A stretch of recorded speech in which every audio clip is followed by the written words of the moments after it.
പല ആളുകളും ബി കുറക്കാൻ വേണ്ടിയിട്ട് എത്ര മരുന്ന് കഴിച്ചാലും അവരുടെ ബി കൺട്രോളിൽ കിട്ടാറില്ല. 90% ആളുകളും കരുതുന്ന ഉപ്പ് എന്ന വില്ലന് പുറകിൽ ഒളിച്ചിരിക്കുന്ന യഥാർത്ഥ മറ്റൊരു വില്ലനുണ്ട്. നമ്മൾ എല്ലാ ദിവസവും ഭക്ഷണത്തിൽ കഴിക്കുന്ന ആ യഥാർത്ഥ വില്ലൻ എന്താണ്? ബി നോർമലാക്കാൻ ഉപ്പിന്റെ കൂടെ ഒഴിവാക്കേണ്ട ആ നമ്പർ 1 ശത്രു ഏതാണ്? ബി മരുന്നുകളുടെ ഡോസ് കുറക്കാൻ സഹായിക്കുന്ന ഭക്ഷണത്തിൽ യഥാർത്ഥത്തിൽ എന്ത് മാറ്റമാണ് നമ്മൾ ചെയ്യേണ്ടത്? കഴിഞ്ഞ മാസം 54 വയസ്സുള്ള ഒരു സർക്കാർ ഉദ്യോഗസ്ഥൻ എൻ്റെ അടുത്ത് വന്നിരുന്നു. ബി കുറക്കാൻ വേണ്ടിയിട്ട് അദ്ദേഹം ഭക്ഷണത്തിൽ ഒരുപാട് കൺട്രോൾ ചെയ്യുന്നുണ്ടായിരുന്നു. എന്നിട്ടും അദ്ദേഹത്തിന്റെ ബി 160-ൽ താഴേക്ക് വരുന്നേ ഉണ്ടായിരുന്നില്ല. ഞാൻ അദ്ദേഹത്തിന്റെ ഭക്ഷണക്രമം പരിശോധിച്ചപ്പോൾ ക്ഷീണം മാറ്റാനായിട്ട് അദ്ദേഹം ഇടയ്ക്കിടയ്ക്ക് ചായ കഴിക്കുന്നുണ്ട്, പാക്കറ്റ് ജ്യൂസുകൾ കഴിക്കുന്നുണ്ട്. ഞാൻ അയാളോട് പറഞ്ഞത്, നിങ്ങൾ ഉപ്പ് മിതമായ രീതിയിൽ കഴിക്കാം, പകരം ഭക്ഷണത്തിലെ മധുരം പൂർണ്ണമായിട്ട് ഒഴിവാക്കുക. കുറച്ച് മാസങ്ങൾ കൊണ്ട് തന്നെ അദ്ദേഹത്തിന്റെ ബി അത്യാവശ്യം നല്ല രീതിയിൽ കൺട്രോൾ ആയിട്ട് മാറി. മരുന്നുകളുടെ ഡോസ് പകുതിയായിട്ട് കുറക്കാനും സാധിച്ചു. നമ്മൾ പഞ്ചസാരയോ ഫ്രക്ടോസോ അടങ്ങിയ ഭക്ഷണങ്ങൾ കഴിക്കുമ്പോൾ രക്തത്തിൽ ഇൻസുലിൻ എന്ന ഹോർമോൺ കുത്തനെ ഉയരുകയാണ്. ഈ അമിതമായ ഇൻസുലിന്റെ അളവ് ശരീരത്തിലെ സിമ്പത്തറ്റിക് നാഡീവ്യൂഹത്തെ അമിതമായിട്ട് ഉത്തേജിപ്പിക്കും. ഇത്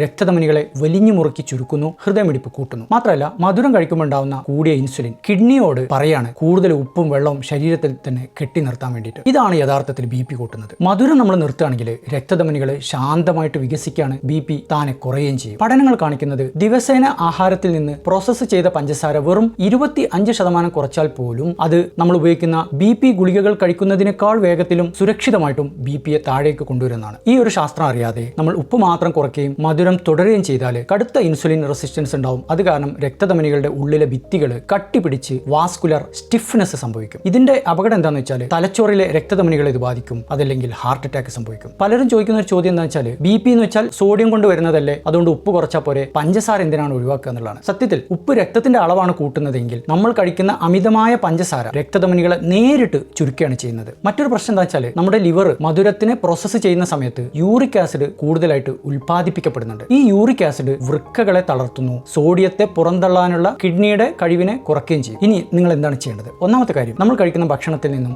ആഡഡ് ഷുഗറുകൾ പൂർണ്ണമായിട്ടും ഒഴിവാക്കുക. രണ്ടാമതായിട്ട്, ബി ഉള്ള ആളുകൾ യൂറിക് ആസിഡും ഫാസ്റ്റിംഗ് ഇൻസുലിനും അതിന്റെ കൂടെ രക്തത്തിൽ ടെസ്റ്റ് ചെയ്യുക. മൂന്നാമത്തത്, ബി ഉണ്ടെന്ന് കരുതി ഉപ്പ് പൂർണ്ണമായിട്ട് ഒഴിവാക്കാതെ ഒരു ഡോക്ടറുടെ നിർദ്ദേശപ്രകാരം നിർദ്ദേശിച്ച അളവിൽ മാത്രം ഉപ്പ് ഉപയോഗിക്കുക. നാലാമത്തത്, ഹെൽത്തി ആണെന്ന് കരുതിയിട്ട് പാക്കറ്റിലുള്ള ജ്യൂസുകൾ, എനർജി ഡ്രിങ്കുകൾ, മധുരം ചേർത്ത യോഗർട്ടുകൾ ഇതൊന്നും കഴിക്കാൻ പാടില്ല. അഞ്ചാമത്തത്, പഞ്ചസാരക്ക് പകരം ആർട്ടിഫിഷ്യൽ സ്വീറ്റ്നേഴ്സ് അമിതമായിട്ട് ഉപയോഗിക്കാതിരിക്കുക. ആറാമത്തത്, മധുരം മാത്രം നിയന്ത്രിച്ചാൽ പോരാ, അതിന്റെ കൂടെ പ്രോസസ് ചെയ്ത കാർബോഹൈഡ്രേറ്റുകൾ, അതായത് മൈദ, ബ്രെഡ് ഇതും ഒഴിവാക്കുക. ഏഴാമതായിട്ട്, ഇൻസുലിന്റെ അളവ് കുറയ്ക്കാനും കരളിലെ കൊഴുപ്പ് കത്തിച്ച് കളയാനും വേണ്ടിയിട്ട് ദിവസവും 30 മിനിറ്റ് മറക്കാതെ നടക്കുക.